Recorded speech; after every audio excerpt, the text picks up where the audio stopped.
S'il y a bien une année où le rallye de Monte-Carlo a laissé perplexe et sur leur fin bon nombre d'aficionados de l'épreuve, ce fut 1966. Ce sont 197 équipages qui s'élancent le 14 janvier 1966 de Setteville, point de départ du parcours de concentration. Après un premier secteur rapide et sec où la Porsche de classe s'impose, Mäkinen va prendre le lead de la course dès la seconde épreuve, la neige abondante lui permettant d'imposer sa Mini Cooper S.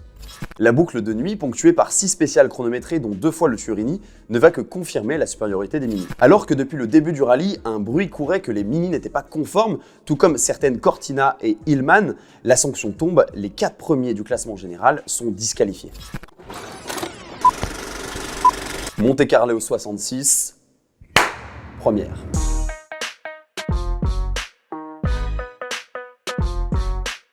La mécanecdote de cette semaine s'intéresse au destin parfois fragile de courses de rallye riches en aléas. S'il y a bien une année où le rallye de Monte-Carlo a laissé perplexe et sur leur fin bon nombre d'aficionados de l'épreuve, ce fut 1966.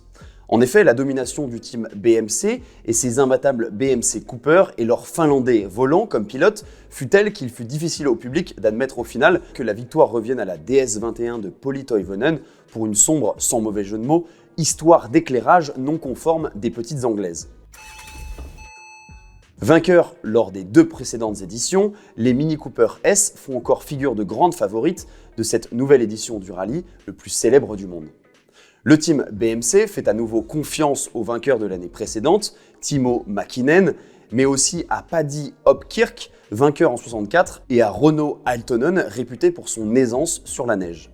Pour leur barrer la route, l'opposition viendra surtout des Ford Cortina de Roger Clark, Vic Elford et Bo Ljungfeld, d'une armada de DS19 et 21 avec Pauli Toivonen, Paul Néré et Guy Verrier, des performantes Porsche 911 menées par Klaas et Schlesser, des Lancia Flavia Coupé et Fulvia, de quelques Ford Mustang dont celle d'Henry Grader, voire d'une Ferrari 275 GTB, même si pas forcément à l'aise, sur ces routes enneigées de l'arrière-pays niçois. Parmi les autres équipages engagés, l'un d'entre eux deviendra célèbre par la suite puisqu'on retrouve sur une Matra Jet Jean-Pierre Josso et Henri Pescarolo. Ce sont 197 équipages qui s'élancent le 14 janvier 1966 de Setteville, point de départ du parcours de concentration. Lisbonne, Monte-Carlo, Londres, Reims, Oslo, Varsovie et Athènes voient s'élancer un à un les concurrents avec pour objectif de relier la principauté pour un trajet de quelques 3000 km pour le plus long d'entre eux.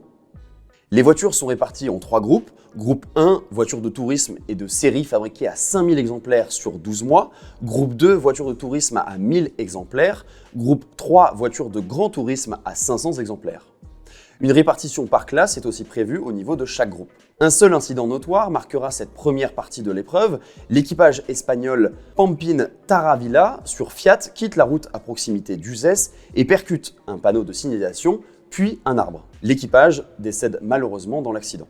C'est près de 160 voitures qui vont affronter sur le parcours commun Monaco-Chambéry-Monaco. 5 secteurs chronométrés sont au programme de la journée. Après un premier secteur rapide et sec où la Porsche de classe s'impose, Mäkinen va prendre le lead de la course dès la seconde épreuve, la neige abondante lui permettant d'imposer sa Mini Cooper S.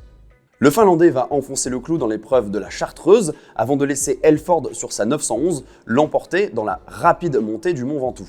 La dernière spéciale de la journée sur une route rapide et sèche va tomber dans l'escarcelle de Schlesser qui domine Klaas et Grader sur sa Mustang. À l'issue de ces 5 premières spéciales, Mäkinen est en tête et précède son équipier Aaltonen sur une autre Mini 1300S. La Cortina de Ljungfeld complète le podium. À ce moment-là du rallye, Toivonen pointe à la 10e place du général et à plus de 5 minutes de la tête de la course. La boucle de nuit, ponctuée par 6 spéciales chronométrées dont 2 fois le Turini, ne va que confirmer la supériorité des Mini. Même si Klaas et Schlesser apportent à la 911 3 nouvelles victoires, ce sont les Mini qui, au cumul des temps scratch, arrivent en tête de cette dure nuit.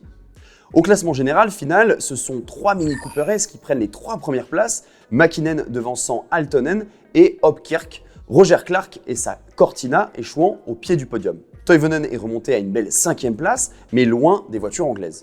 Dès la fin de l'étape, les voitures sont mises au parc fermé et sont soumises à vérification.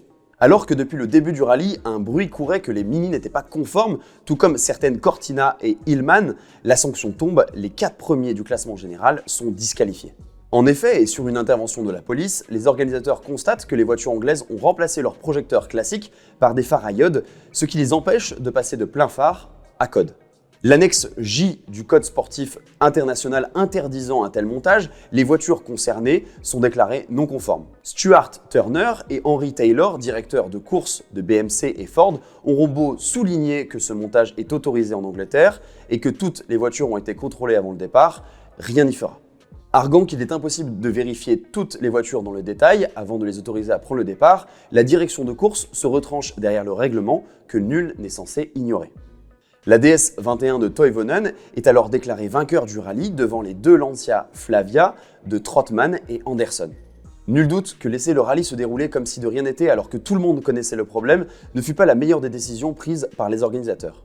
Il eût sans doute été plus raisonnable de contrôler beaucoup plus sévèrement les voitures avant le départ et demander à celles non conformes de pallier le problème. Cela aurait évité ce malentendu final et de plus, cela n'aurait pas laissé planer comme un soupçon de favoritisme au profit de l'équipe française. Mini était au-dessus du lot et ne pouvait être battue. Les petites Anglaises prendront leur revanche l'année suivante avec Renault Altonen comme vainqueur. Retrouvez toutes les mécanecdotes sur mechanicus.com et sur les réseaux sociaux.